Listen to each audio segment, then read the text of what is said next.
we're going to take a look at kind of the way that I put down fences and walls and kind of what I found has worked best for me. So we're going to start with a polyline.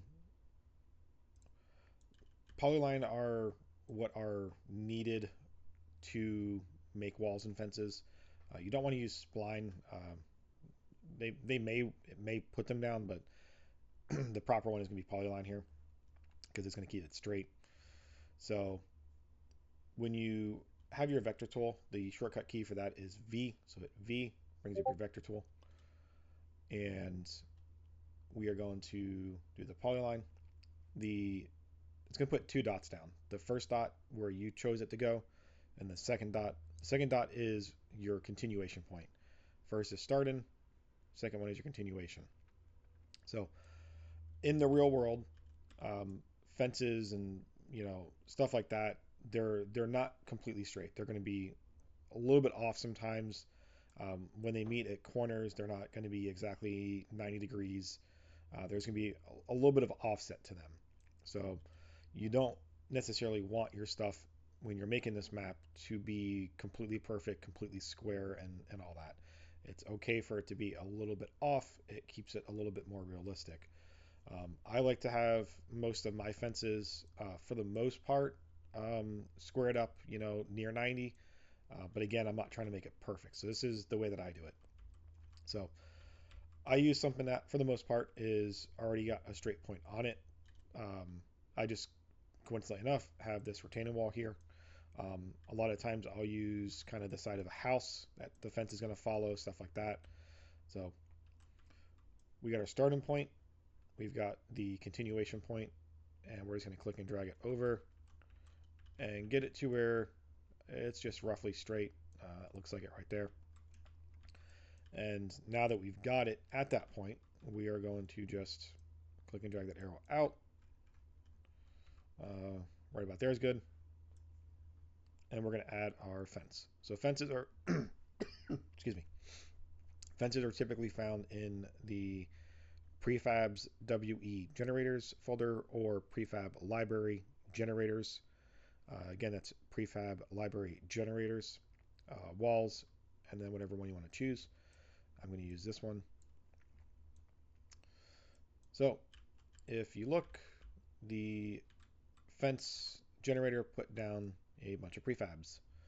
Prefabs can be found in the generator itself. These are the items it placed.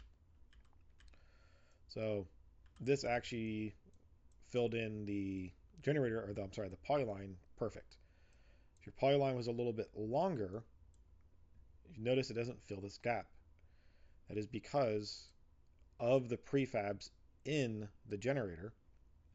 It does not have one that would fit this length. Move it a little bit more. Now it found one that'll fit.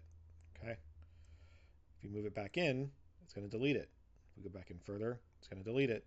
And now look, it changed the one that was there. So let me re-show that. This one's a little bit longer. We bring it in.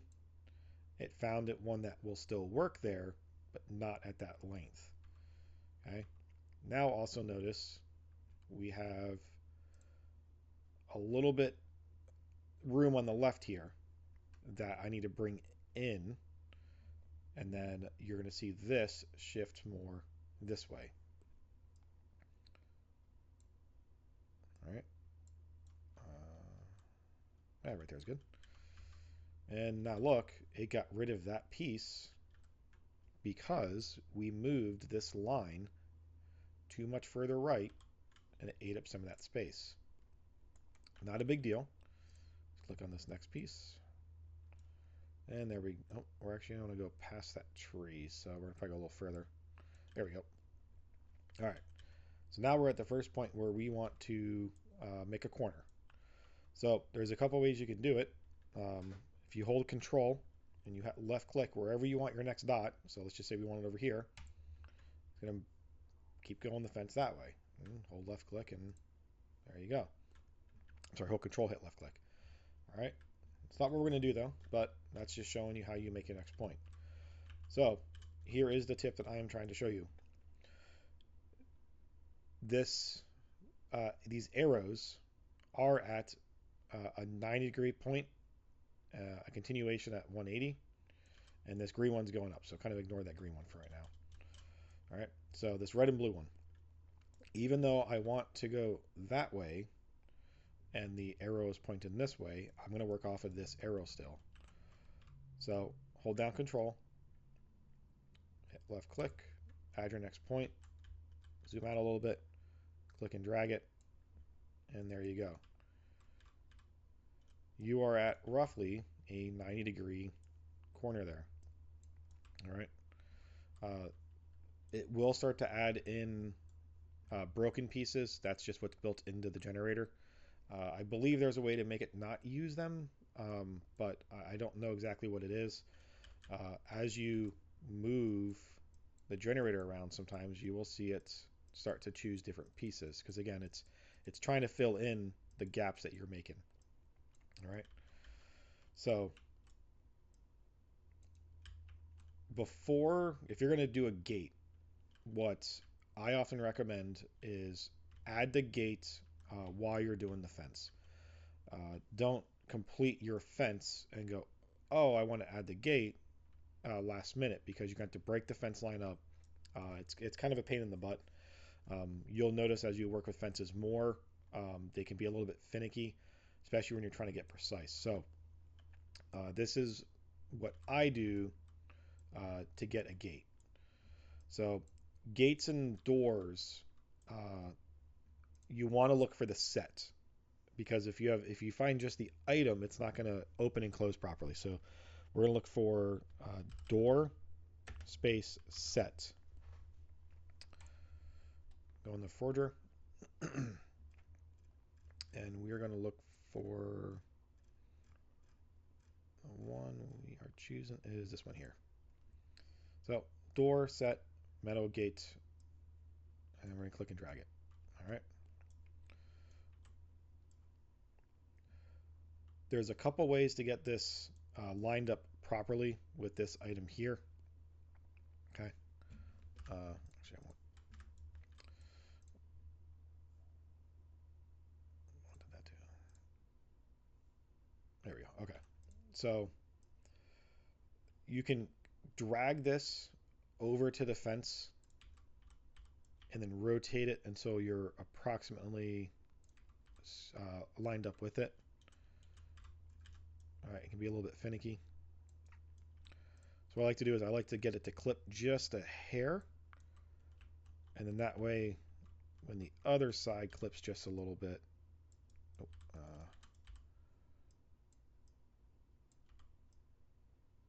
I know I'm there. So again, it's not perfect. Right about there looks like it's good. So now you can move it, get it where you want it, and there you go. The other way you can do it is if at the top here, I show this in my other video, there's it's called select parent entities. Certain items are considered children, and there's a parent in the hierarchy. So if you look here, the Dorset metal gate ornate is the parent, and these items underneath it are considered the children. So this is turned on right now. This is checked. So if I click my gate, it's going to bring me to the parent because it's turned on. If I turn it off and I click on this piece here, it's going to let me select the child. Okay.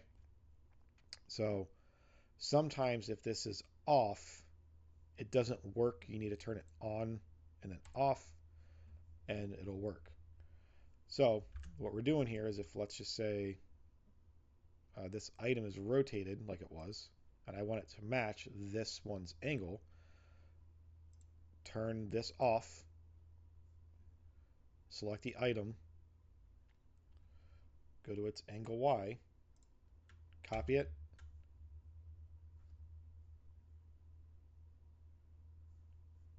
go to this item, make sure you're selecting the frame of it so you can actually turn it on back on parent. Click on that, go to its angle Y, and there you go. It'll follow that. Okay. So you got to be careful because if you have that off and you select this, you're not going to be able to choose that. Okay. So it may be a little bit confusing. Um, Once you mess with it a little bit, it'll hopefully be a little bit easier for you. I should move this down a little bit. So you've got this piece of the gate here. What we can do, we don't need to start a brand new polyline and try to reline everything up. All right. What you can do is now you know that this piece here, you want it to stay there. You can, in this, again, in the same polyline, hold down Control, go to the point of the arrow there, click on that, bring it out, doesn't really matter how far,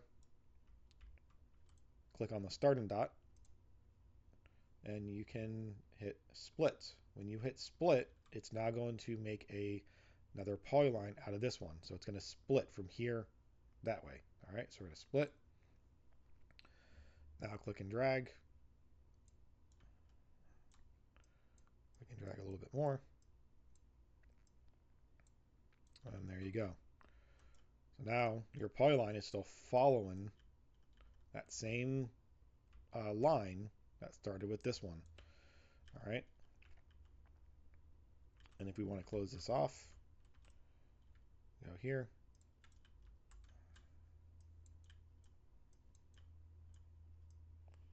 A little further.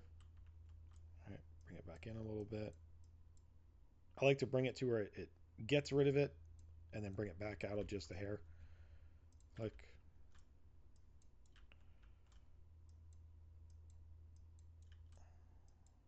all right. So this, it just happens to be the perfect length to close off properly. In my experience, that's pretty rare. Um, Usually there's a gap where it's either too much and it goes into the house or not enough and there's a gap here. So I'm going to generate the issue. Um, so let's just say your your fence stops here, okay? And you need to fill this gap.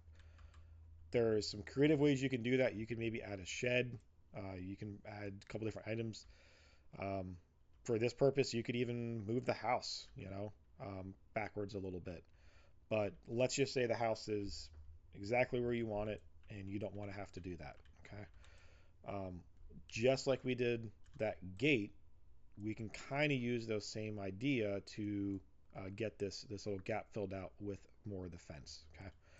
So um, we're going to make sure that select parent is turned off,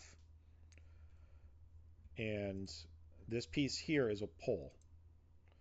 This piece here is the actual full fence piece. See the outline of it? Okay. We don't want just a pole. We want this whole piece here. If you, on your keyboard, hit the letter P, so you've selected this, hit P, it'll bring you to that item that this piece is in the generator. So while we have this item selected, hit P, it brings it up. You can now click and drag it, or you can use any of the other pieces that are in this. Okay, this just brings you to the folder that it's in. You don't have to use the exact same piece. There's a broken one here. If you want to use the broken one, you can. All right. And actually, as a matter of fact, I like how that looks. Let's go and use that. That's perfect. All right. So go to this item. We want to find its angle. Hit its angle, copy it, paste it. And notice how it's rotated it this way because post is built into it. All right. So we can rotate it, hold down Control and rotate it, and bring it in, bring it back. And let's see how that looks. All right, looks pretty good. And that closes that gap. Again, we didn't need to in this example, but a lot of times when you're working with these fences, you're going to get a gap that you need to fill. This keeps the fences pretty clean. It took me a while to learn about this and how to do this. For the most part, keeps it. Not, again, it's not perfect. They're not complete 90s, like especially right here. You could finagle this a little bit more, but for the purpose of what we're doing here, it looks pretty good. I'm actually going to probably keep most of this stuff in my map right now.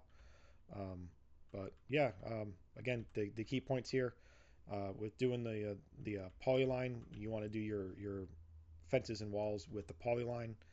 You can use the arrows it gives you as points for the 90s or close to 90s, and then you can use the split function in the vector tool to split the line and generate another polyline. You can use that for roads, a variety of different things. So when you get over here, you can select the item with the select parent turned off.